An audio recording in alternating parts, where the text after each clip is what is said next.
Cette pandémie est un test pour nous tous, un défi sans précédent pour nos systèmes de santé et pour nos économies, un choc majeur pour l'économie européenne et mondiale qu'il faut limiter, a rappelé la présidente de la Commission européenne, Ursula von der Leyen. On retrouve tout de suite Pierre Benazet, notre correspondant à Bruxelles. Quelles ont été les principales mesures annoncées par Ursula von der Leyen ? Il vient d'abord un paquet dit d'investissement en réponse à la crise du coronavirus. Un paquet d'investissement, c'est-à-dire une enveloppe de 37 milliards d'euros.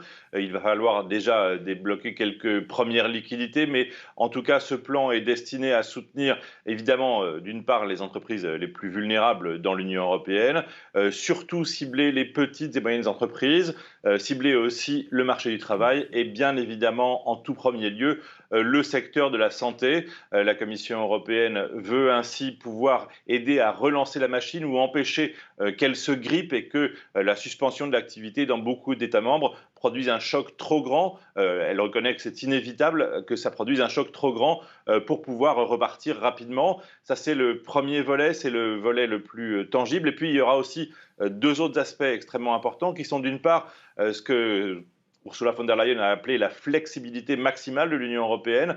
Deux volets donc, d'une part la flexibilité sur les aides d'État, elles sont soumises à des règles strictes dans l'Union européenne et ces règles vont être largement assouplies. On a entendu et par exemple la décision prise hier en urgence d'approuver une demande du Danemark pour soutenir et compenser les entreprises qui avaient perdu beaucoup de réservations, par exemple, dans l'organisation de grands événements. C'est un exemple particulier.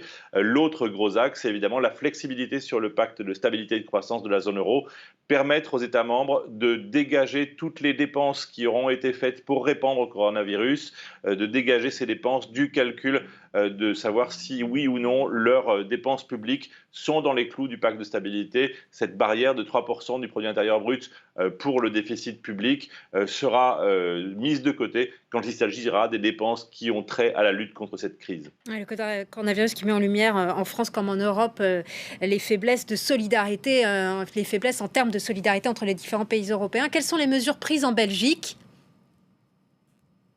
En Belgique, les mesures sont particulièrement drastiques. Il y a un peu moins de 400 cas, a priori 3 morts ou 4 aujourd'hui. Il y a un conseil de sécurité a eu lieu hier soir. La première ministre fédérale a annoncé la fermeture des écoles et des universités pour 3 semaines, jusqu'aux vacances de Pâques. Donc, une mesure qui entre en vigueur ce soir à minuit. Il y aura aussi des mesures de fermeture des commerces. Seuls les commerces de première nécessité pourront être ouverts, par exemple, le week-end, c'est-à-dire, par exemple, les magasins d'alimentation, les pharmacies. En revanche, tous les autres commerces ne pourront ouvrir que pendant la semaine.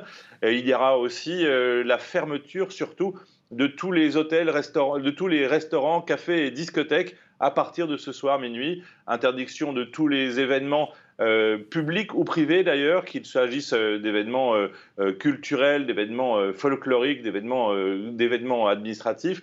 Tout cela est interdit pendant 3 semaines. Des mesures qui sont vraiment assez importantes pour la Belgique. C'est le seul moyen de lutter efficacement contre le coronavirus. Des mesures plus strictes, par exemple, que ce que prennent plus au nord les Pays-Bas. Merci beaucoup Pierre Benazet pour votre analyse en direct de Bruxelles. Merci à vous.